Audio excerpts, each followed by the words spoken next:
سجدہ شکر واجب ہے اس ذات واجب کے لیے جو رب العزت ہے، رب ذوالمنن ہے، رب العالمین ہے۔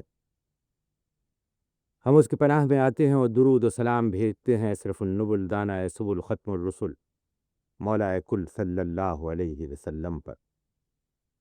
ثنا کروں تو سلیقہ نہیں بیاں کے لیے، جو چپ رہوں تو یہ ممکن نہیں زباں کے لیے۔ مدینہ النبی میں ایک گھر ہے، چھوٹا سا گھر، مسجد نبوی کے قریب۔ یہاں حضور رسالت مآب صلی اللہ علیہ وسلم کے صحابہ کرام میں سے 4 عالی مرتبہ جلیل القدر صحابی بیٹھے ہوئے۔ ان میں ایک حضرت معاذ بن جبل ہیں، ایک سلمان فارسی، ایک بلال حبشی اور ایک صہیب رومی۔ ان میں معاذ تو انصاری ہیں، باقی سب کے سب مہاجر ہیں اور سابقون الاولون میں ان کا شمار ہے۔ حضرت معاذ بن جبل 18 برس کی عمر میں ایمان لے آئے۔ حضرت مصعب بن عمیر جب حبشہ کی ہجرت سے لوٹے ہیں، یہ سن کر کے مکے والے ختم المرسلین صلی اللہ علیہ وسلم کے دست حق پرست پر ایمان لے آئے ہیں، سب کے سب۔ لیکن جب وہ یہاں آئے تو معلوم ہوا کہ اطلاع جھوٹی تھی۔ حضور اکرم صلی اللہ علیہ وسلم نے ان سے ارشاد فرمایا کہ اعلیٰ کلمت الحق کے لیے، تبلیغ دین سے لیے کھجوروں کے جھنڈ کی طرف جاؤ۔ حضرت مصعب یہاں آئے تو ان پر ایمان لانے والوں میں حضرت معاذ بن جبل سب کے آگے آگے تھے۔ روایت سے معلوم ہوتا ہے کہ آخری بیعت عقبہ کے موقع پر حضرت معاذ بن جبل بھی حضور رسالت مآب صلی اللہ علیہ وسلم کی روایات سے معلوم ہوتا ہے کہ آخری بیعت عقبہ کے موقع پر حضرت معاذ بن جبل بھی حاضر تھے۔ اللہ تعالیٰ نے غیر معمولی بصیرت دی تھی حضرت معاذ بن جبل کو۔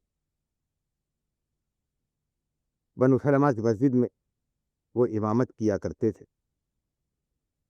حضور اکرم صلی اللہ علیہ وسلم کی ان کی طرف خصوصی توجہ تھی۔ معاذ ان لوگوں میں سے ہیں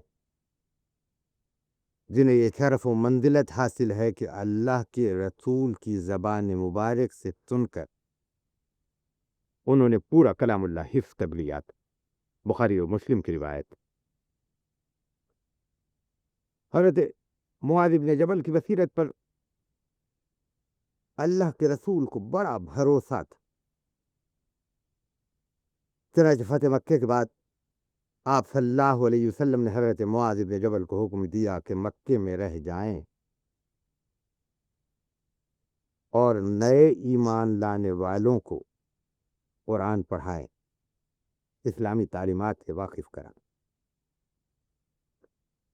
حضرت معاذ بن جبل کو اللہ کے رسول نے سن 9 ہجری میں یمن کا والی یا یمن کا گورنر بنا کے روانہ فرمایا تھا۔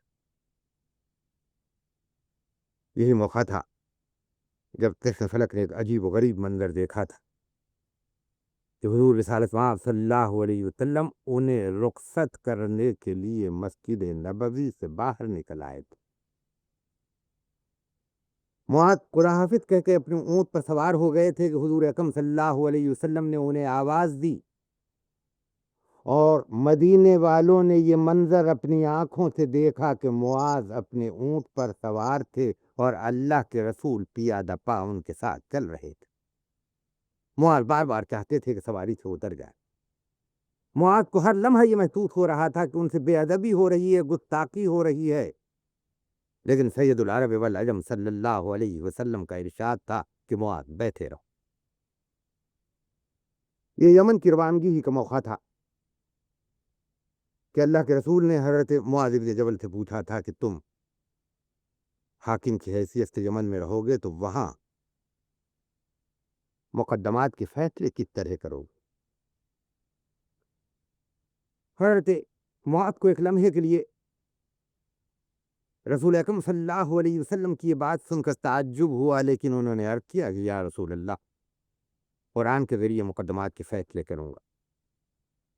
ارشاد فرمایا اللہ کے رسول نے کہ قرآن ابھی نازل ہو رہا ہے، فرض کرو کہ کوئی ایسا مسئلہ ہو کہ تمہیں اس وقت تک جو قرآن نازل ہو چکا ہے اس سے رہنمائی نہ ملے، تب کیا کرو گے؟ عرض کیا ذہین و فتین معاذ بن جبل نے کہ یا رسول اللہ، آپ کی خدمت اقدس میں حاضر رہنے کا شرف حاصل ہوا ہے، آپ کی سنت کے مطابق فیصلے کروں گا۔ اللہ کے رسول تو غالباً حضرت معاذ بن جبل کا امتحان دے رہے تھے، یا زیادہ صحیح ہوگا کہ یہ کہا جائے کہ اللہ کے رسول اسلامی فقہ کی بنیاد ڈال رہے تھے۔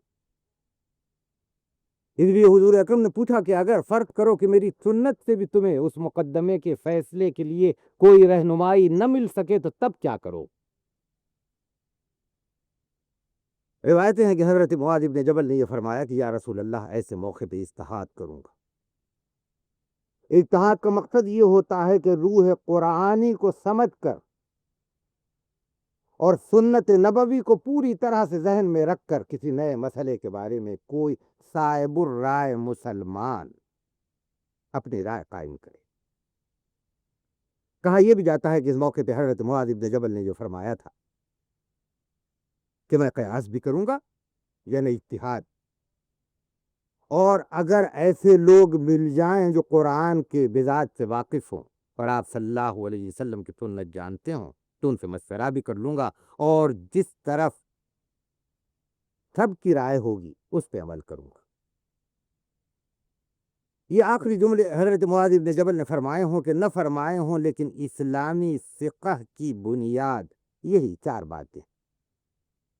حضرت معاذ بن جبل کو اللہ کے رسول نے یمن کا گورنر مقرر کر کے روانہ فرمایا تو بطور خاص ایک ہدایت کی تھی۔ ہدایت کو معاذ، تمہاری نظم و نسق کی ذمہ داریوں کے من جملہ سب سے بڑی ذمہ داری تم پر یہ ہے کہ تم وہاں والوں کو قرآن کا درس دو۔ جب تک مسلمانوں کا حاکم اور مسلمانوں کی مسجد کا امام ایک ہی فرد رہا، اسلامی مملکت پھلتی پھولتی رہی۔ حضرت معاذ بن جبل کا 36 برس کی عمر میں انتقال ہوا۔ حضور اکرم صلی اللہ علیہ وسلم نے مدنی زندگی کی ابتدا میں حضرت عبداللہ ابن مسعود کو ان کا بھائی بنایا تھا۔ اس وقت جب مہاجرین و انصار میں آپ نے مواخات کی، حضرت عبداللہ ابن مسعود معاذ بن جبل کے علم و فضل کے بڑے قائل تھے۔ فرماتے کہ دنیا میں صرف 3 عالم ہیں، ان میں سے ایک شام میں ہے۔ یہ بات انہوں نے اس وقت کہی تھی جب دور خلافت فاروقی میں حضرت معاذ بن جبل نے شام میں سکونت اختیار کر لی تھی۔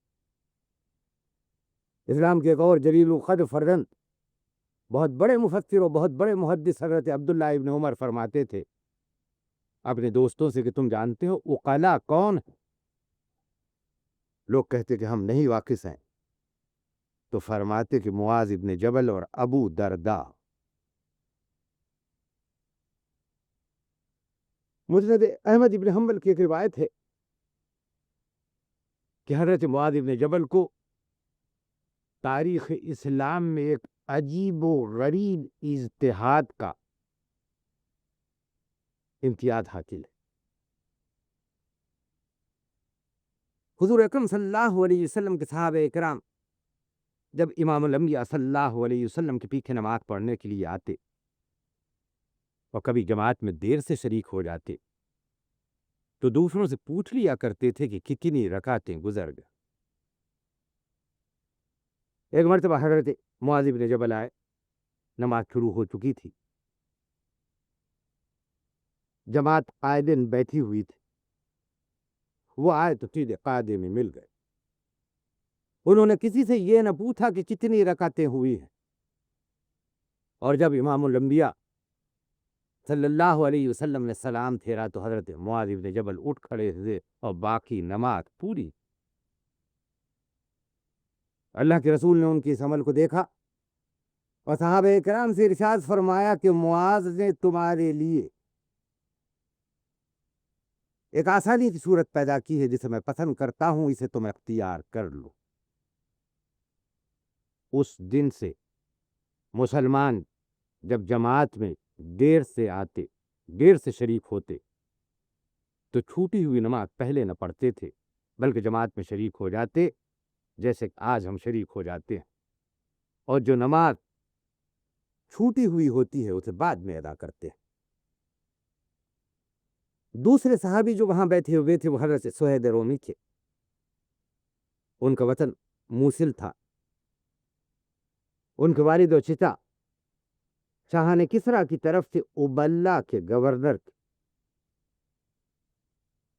وہ زمانے میں جب اللہ کے رسول نے اعلان کلمۃ الحق کیا، صہیب ابن سنان یا صہیب رومی مکے میں رہتے تھے۔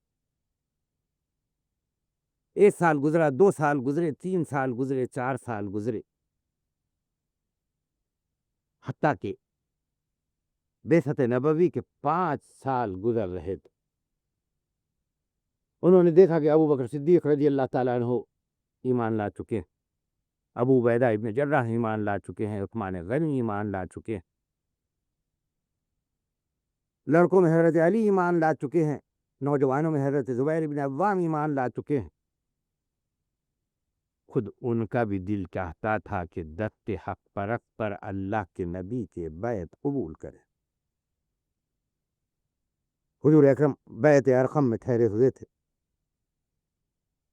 حضور اکرم صلی اللہ علیہ وسلم بیعت ارقم میں ٹھہرے ہوئے تھے کہ ایک دن ایمان لانے کے ارادے سے حضرت صہیب رومی چلے۔ اتفاق سے دیکھا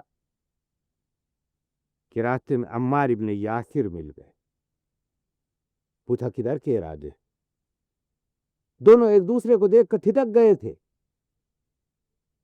لیکن تھوڑی دیر میں دونوں کی زبانوں سے ایک ہی بات نکلی کہ ہم دار ارقم کی طرف جا رہے ہیں، اور مقصد یہ ہے کہ اللہ کے رسول کے دست حق پرست پر ایمان قبول کرے۔ دار ارقم میں صہیب ابن سنان نے ایمان قبول کیا تو اللہ کے رسول کی زبان مبارک سے نکلا کہ صہیب روم کا پہلا پھل۔ حضرت صہیب نے اپنی مکی زندگی میں تجارت شروع کی تھی اور بڑا مال کمایا تھا۔ جب اللہ کے رسول نے اعلان کیا کہ مسلمانوں کو اب کھجوروں کے جھنڈ کی طرف ہجرت کرنا ہے، تو ایک ایک کر کے صحابہ کرام مدینۃ النبی ہجرت کرنے لگے۔ حضرت صہیب اپنے دل میں ایک تمنا چھپائے بیٹھے تھے کہ میں ایسے وقت ہجرت کروں گا جب صاحب قاب قوسین کی معیت کا شرف مجھے حاصل ہو، لیکن یہ تو ازل سے کسی اور کے مقدر میں تھا۔ حضور اکرم صلی اللہ علیہ وسلم چپ چپاتے کھجوروں کے جھنڈ کی طرف چلے گئے۔ جب یہ بات صہیب رومی کو معلوم ہوئی تو انہیں بے انتہا ملال ہوا، لیکن اللہ کے رسول سے جدائی برداشت نہ ہو سکی۔ فوراً ہی ہجرت کا خط کیا، اپنا سارا مال و منال ساتھ لیا اور چلے۔ مشرکین مکہ نے دیکھا کہ صہیب جا رہے ہیں، اپنے ساتھ اپنا سرمایہ بھی لے جا رہے ہیں، تو راستہ روک کر کھڑے ہو گئے۔ کہا کہ تم غلام بن کے مکے میں آئے تھے، یہاں تم نے یہ مال و دولت کمائی ہے، ہم تمہیں یہ دولت مکے سے باہر لے جانے کی اجازت نہیں دے سکتے۔ صہیب نے دیکھا کہ کوئی صورت نہیں ہے تو ان سے کہا کہ تم یہ دولت لے سکتے ہو، دولت ایمانی کے آگے مجھے اس کی ذرہ برابر پرواہ نہیں۔ مشرکین مکہ میں سے کچھ شریروں نے کہا کہ ہم تمہیں بھی یثرب کی طرف جانے نہ دیں گے۔ یہ سننا تھا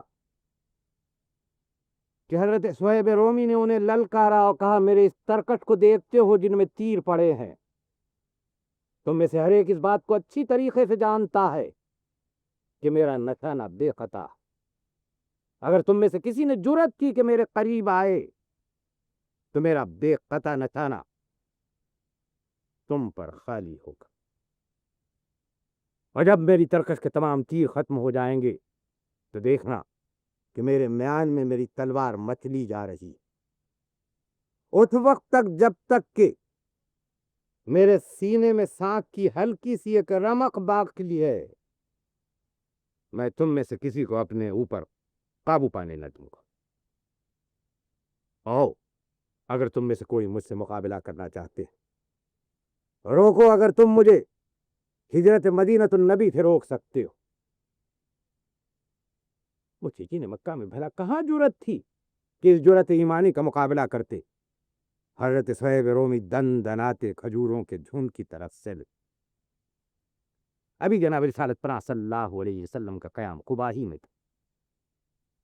اللہ کے رسول کلثوم ابن حزم کے مکان میں تھے کہ صہیب رومی پہنچے تو سخت مضطرب تھے، پہنچے تو سخت بے چین تھے۔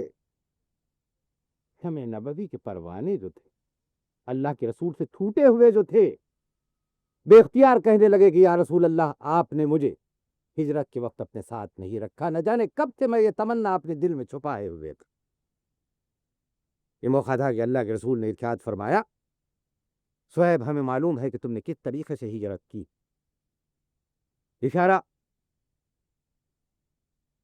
محبوب رب المشرقین والمغربین صلی اللہ علیہ وسلم کا سورہ بقرہ کی اس آیت کی طرف تھا، جس کا مطلب یہ ہے کہ اللہ تعالیٰ کی رضا اور خوشی کے لیے کچھ لوگ ایسے ہیں جو جان و تن کا نذرانہ بھی پیش کر دیتے ہیں، جو اپنی تمام دولت لٹا دیتے ہیں، لیکن ہماری محبت کو خرید لیتے ہیں۔ ہجرت کے وقت مال و منال کے چھوڑ دینے کا جو واقعہ تھا، وہ جناب رسالت پناہ صلی اللہ علیہ وسلم کے علم میں آ چکا تھا، وہی کی طرح وجہ۔ ہجرت کے وقت مال و منال چھوڑ دینے کا جو واقعہ تھا، وہ جناب رسالت پناہ صلی اللہ علیہ وسلم کے علم میں آ چکا تھا، وہی کی وجہ۔ صہیب رومی بڑے پرہیزگار صحابی تھے۔ حضرت عمر فاروق نے جب شہادت پائی تو انہوں نے اپنے بعد حضرت صہیب رومی کو امامت مسجد نبوی کا حکم دیا تھا۔ 7 دن کی مدت مقرر کی تھی۔ فرمایا تھا جب تک کہ نئے امیر کا انتخاب نہ ہوگا، صہیب مسلمانوں کو نماز پڑھایا کرے گے اور وہی خلافت کا کاروبار سنبھالے رہے۔ حضرت صہیب رومی نے بڑے تدبر کے ساتھ خلافت کا کاروبار 3 دن تک سنبھالے رکھا۔ 70 اور 75 برس کی عمر کے لگ بھگ ان کا انتقال ہوا۔ صہیب کے علاوہ جو اور ساتھی وہاں اس چھوٹے سے گھر میں بیٹھے ہوئے تھے، ان میں حضرت بلال حبشی جی تھے۔ بلال مؤذن بارگاہ الہی، جن کے سینے میں عشق رسول ہمیشہ مچلتا دہکتا رہتا تھا۔ نماز جن کے لیے دیدار نبوی کا ایک بہانہ تھا۔ امیہ ابن خلف کے غلام تھے۔ ایمان و اسلام کی وجہ سے کیا کیا مصیبتیں ان پہ ٹوٹی۔ آل یاسر، بلال حبشی، خبیب ابن عدی، خباب ابن عرد پہ وہ مظالم ٹوٹے ہیں کہ ان کا تصور کر کے بھی انسان کے رونگٹے کھڑے ہو جاتے ہیں۔ ابو جہل آتا تھا، انہیں منہ کے بل سنگریزوں پر لٹا دیتا تھا اور اوپر گرم گرم چکی کا پاٹ رکھ دیتا تھا۔ ان کے پیروں میں ڈوری باندھ دی جاتی تھی، لڑکے انہیں کھینچتے ہوئے میدان میں لے جاتے تھے اور دھوپ کی تمازت میں چھوڑ دیتے تھے۔ حضرت بلال حبشی مچھلی کی طرح تڑپتے رہتے تھے، اور ابو جہل بار بار ان سے کہتا تھا کہ محمد کی اطاعت سے تم بعد آتے ہو کہ نہیں بعد آتے؟ تب خاطب بن سعد کی روایت ہے، ان کی زبان سے بس ایک ہی کلمہ نکلتا تھا کہ اللہ ایک ہے، اللہ ایک ہے، اللہ ایک ہے۔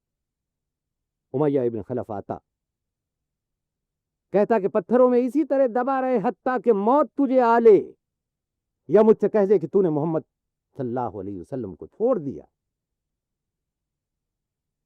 اعلان کر کہ تو ہمارے بتوں کو پوجتا ہے، لات و عزا کا پجاری ہے، ورنہ میں تجھے یہاں سے کبھی اٹھنے نہ دوں گا۔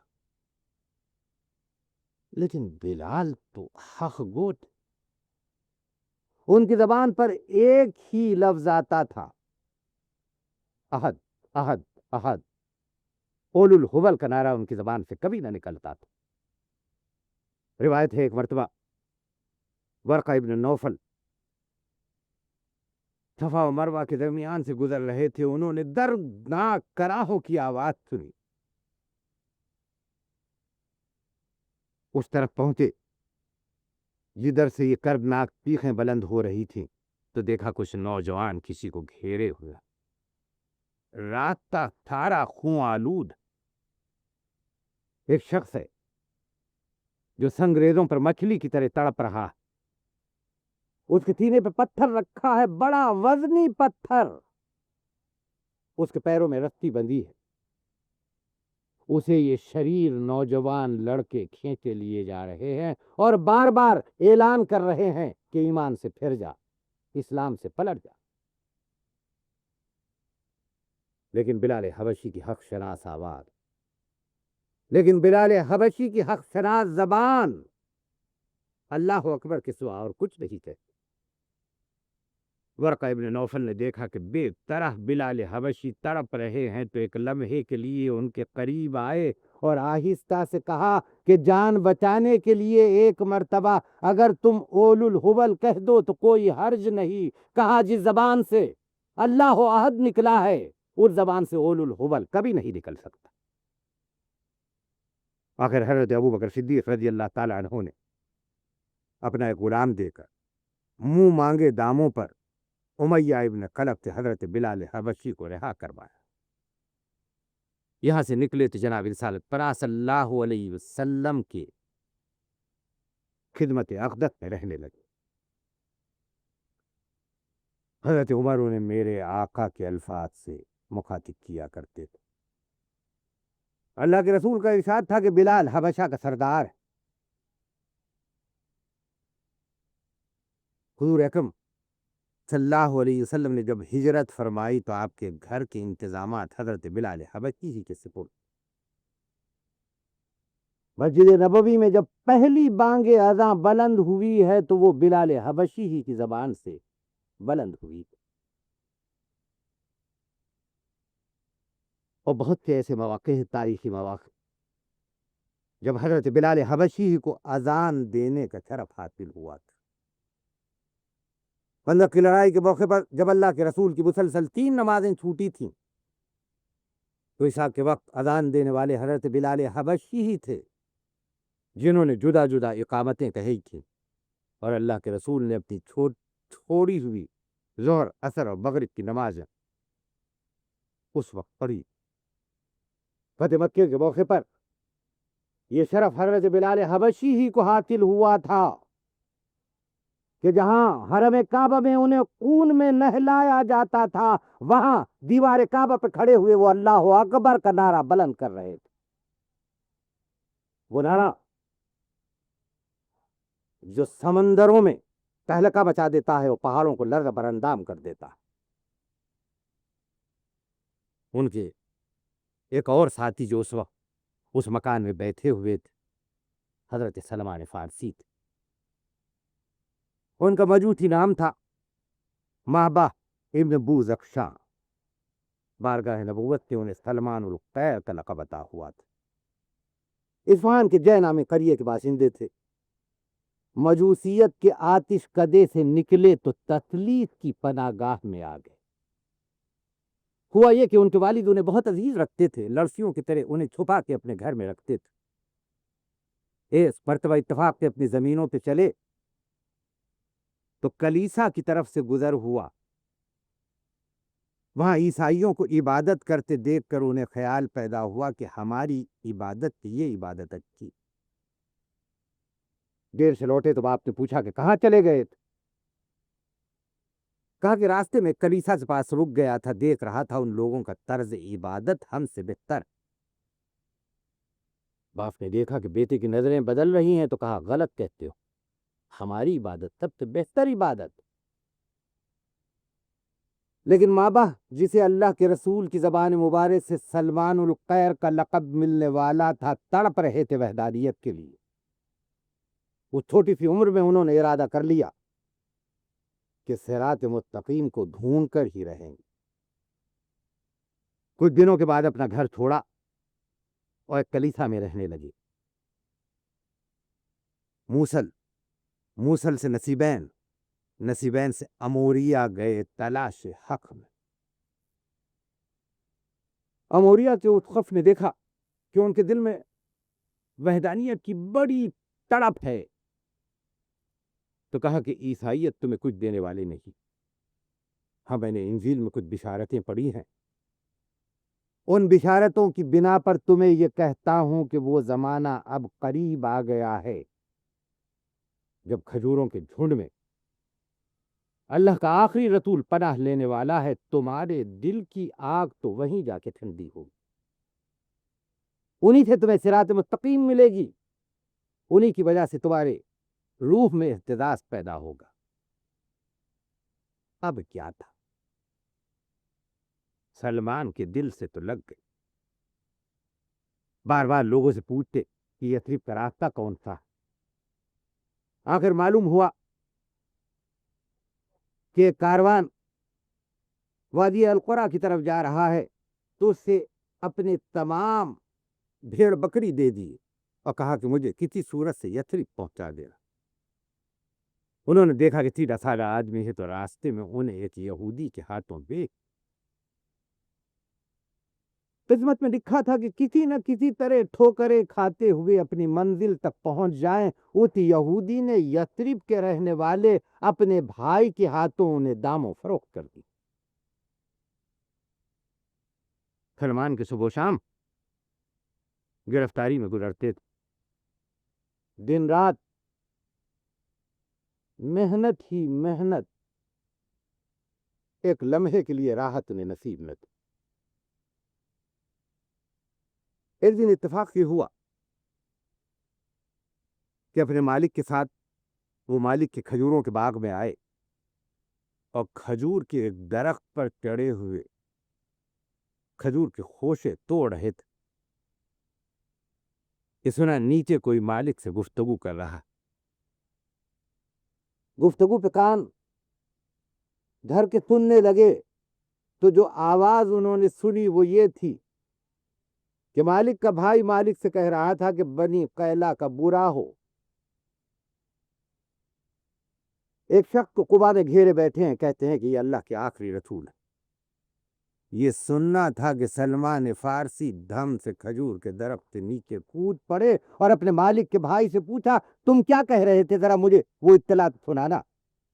ایک طرف ایک اضطراب، یہ اطلاع سن کے سلمان نے یوں محسوس کیا جیسے ان کے سینے میں ستارے اترتے چلے جا رہے، آنکھوں سے اندھیارے دور ہو رہے ہیں۔ دل خوش تھا کہ مدتوں کی ایک تمنا اب برانے والی ہے۔ پوچھا کہ یہ تم کس بات کا ذکر کر رہے تھے؟ بنو قیلا کسے اللہ کا آخری رسول سمجھ رہے ہیں، وہ کہاں؟ یہودی مالک کے بھائی نے دیکھا کہ یہ غلام اور اسے اتنی جرأت کہ ہماری گفتگو میں حائل ہوتا، تان کے گھونسا اسے رسید کیا۔ حضرت سلمان فارسی کو تان کے گھونسا رسید کیا اور فرمایا، غلام چپ رہ، تجھے کیسے یہ مجال ہوئی کہ ہم سے گفتگو کرے؟ حضرت سلمان فارسی دل مسوس کے خاموش رہ گئے۔ اموریا کے وقوف نے کہا تھا کہ اگر تمہاری قسمت یاوری کرے اور تمہیں موقع مل جائے اللہ کے آخری رسول کو دیکھنا تو تمہیں اس کی ایک پہچان بتا دوں۔ اور سلمان نے کہا تھا کہ خوشی بتائی۔ اس خوف نے کہا تھا کہ دیکھو، یاد رکھو، اللہ کے رسول ہدیہ تو قبول کر لیتے ہیں، صدقہ نہیں لیتے۔ سلمان محنت کرتے تھے، کچھ نہ کچھ بتا کے رکھا تھا۔ جیسے ہی شام میں چھٹی ملی سیدھا قبا پہنچے اور دریافت کرتے جناب رسالت پناہ صلی اللہ علیہ وسلم کی محفل میں حاضر ہو۔ دیکھا اللہ کے آخری رسول کو، صاحب تاج والمعراج والبراق کو، نگاہ برق نہیں، پہرا آفتاب نہیں، وہ آدمی ہے مگر دیکھنے کی تاب نہیں۔ سلمان اپنی جگہ ایک مرتبہ تڑپ کے رہ گئے، قریب پہنچے، جو کچھ لائے تھے پیش کیا، عرض کیا کہ یا رسول اللہ یہ صدقہ ہے جو میرے پاس ہے، میں لے آیا ہوں، کہ قبول فرمائی۔ حضور اکرم صلی اللہ علیہ وسلم نے وہ صدقہ لے لیا، لیکن صحابہ کرام میں تقسیم کیا، خود نہیں کھایا۔ اب تو کچھ نہ پوچھئے کہ دل کی تڑپ کا کیا عالم ہوا کہ اموریا کے حقوق کی کہی ہوئی ایک بات پوری ہو گئی۔ لمحہ لمحہ گنتے رہے، دوسرا دن گزرا، شام کا وقت آیا تو پھر جناب رسالت پرا صلی اللہ علیہ وسلم کی خدمت اقدس میں حاضر ہوئے تو اپنے ساتھ ایک ہدیہ بھی لے آئے، اور وہ ہدیہ جناب رسالت مآب صلی اللہ علیہ وسلم نے پیش کیا، عرض کیا کہ یا رسول اللہ یہ ہدیہ ہے جو آپ کی خدمت اقدس میں لے آیا۔ اور سلمان فارسی کی اشک بار آنکھوں نے دیکھا کہ اللہ کے رسول نے ان کے ہدیے میں سے خود بھی کچھ تناول فرمایا اور صحابہ کرام کو بھی عطا فرمایا۔ اب تو سلمان کے دل کو یقین ہو گئے۔ ایک لمحے کے لیے جناب رسالت مآب صلی اللہ علیہ وسلم کے پشت کی طرف گئے کہ جیسے پروانہ شمع کے گرد گھومتا ہے، دیکھا مہر نبوت کو اسے بوسہ دیا، اور آمینہ کے جگر گوشے کے دست حق پرست پر ایمان لیا۔ بلال کا دل عشق نبوی سے دہکتا ہوا لاوا تھا،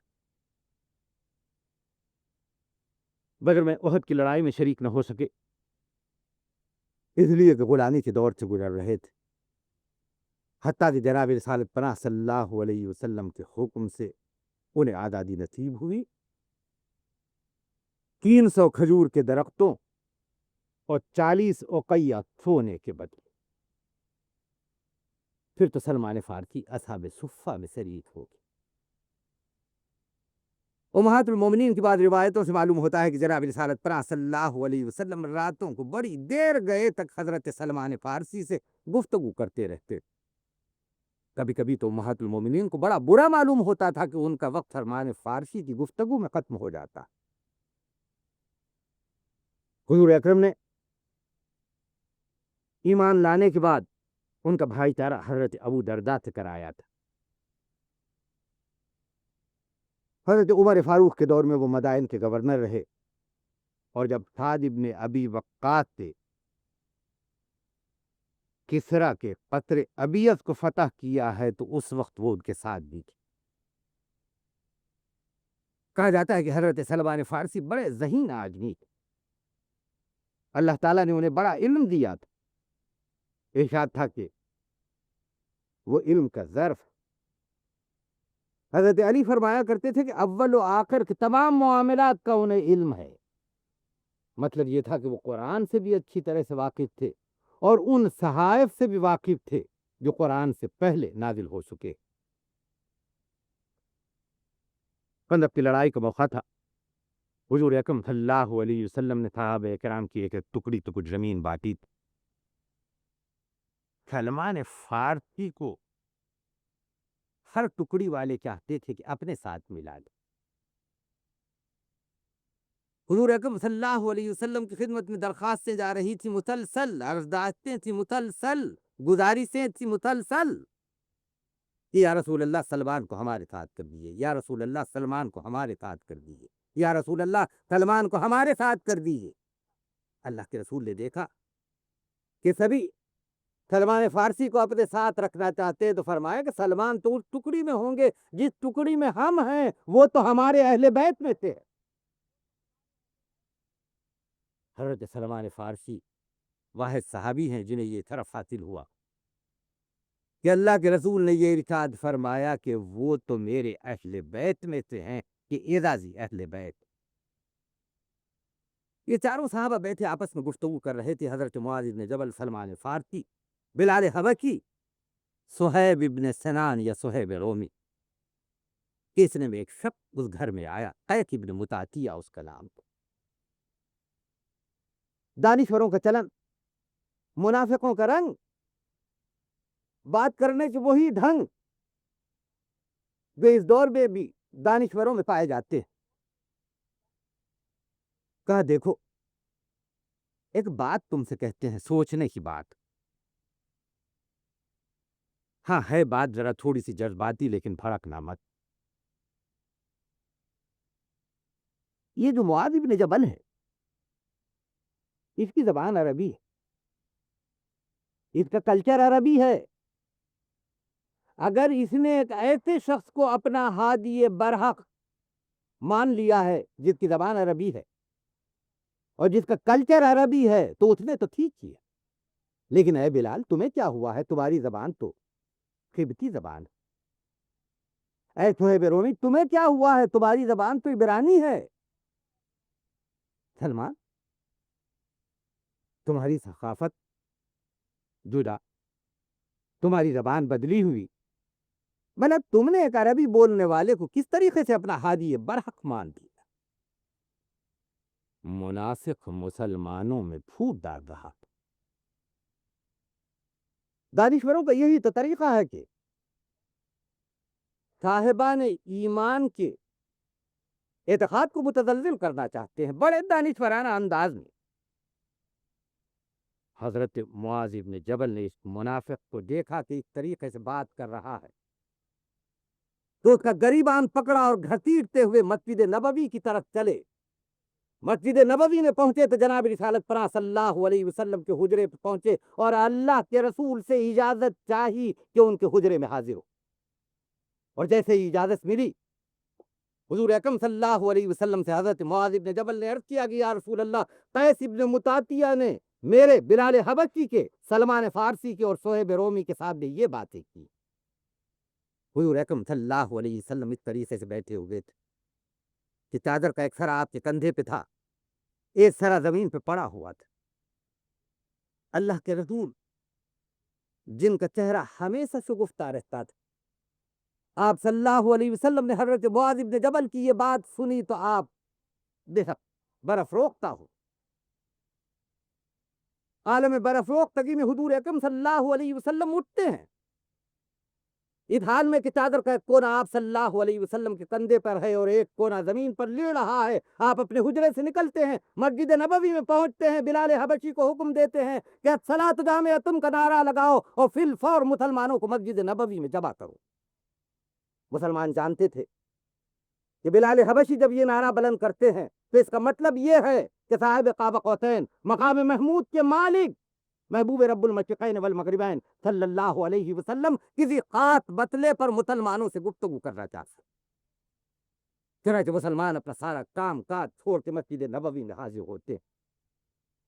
حضور اکرم صلی اللہ علیہ وسلم انہیں نماز پڑھانے کے بعد مخاطب فرماتے ہیں، ارشاد فرماتے ہیں، حضور اکرم صلی اللہ علیہ وسلم کی کیا تمہیں یاد نہیں کہ اللہ تعالیٰ نے سورہ حجرات میں کیا فرمایا ہے؟ ارشاد ربانی ہے کہ یا ایھا الناس انا خلقناکم من ذکر و انثی وجعلناکم شعوبا وقبائل لتعارفوا ان اکرمکم عند اللہ اتقاکم. خطاب ہے ساری دنیا، تمام انسانیت سے. یہاں یا ایھا الذین آمنوا نہیں کہا گیا کہ اے ایمان والو. یہاں ربع مختون کے بسنے والے ایک ایک فرد سے اللہ تعالیٰ خطاب کر رہا ہے. ارشاد خداوندی کا مطلب ہے کہ ہم نے تم کو آدم و حوا پیدا کیا، تم سب اصل ایک ہے. تم کالے ہیں کہ گورے، تم نکتے ہیں کہ چپٹے، تم دبلے ہیں کہ موٹے، تم مشرق کے رہنے والے ہیں کہ مغرب کے رہنے والے. تمہاری زبان یہ ہے کہ وہ، تم سب آدم و حوا کی اولاد ہے، تمہاری اصل ایک ہے. اور یہ جو تم میں گوتے، برادریاں اور قبیلے ہیں، یہ صرف پہچان کے لیے، اس سے زیادہ ان کا کوئی اور مطلب نہیں ہے. جس طرح ہر انسان کا ایک جدا جدا نام ہوتا ہے، اسی طرح یہ شعوب و قبائل ہے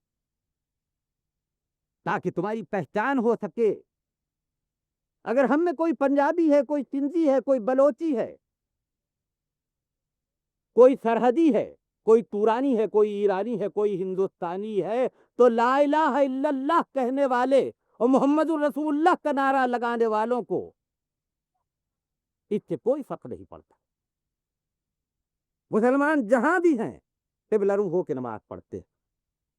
مسلمان دنیا کے ہر سرے سے نکلیں گے اور حرم کعبہ پہنچیں گے کہ مناسک حج ادا کریں۔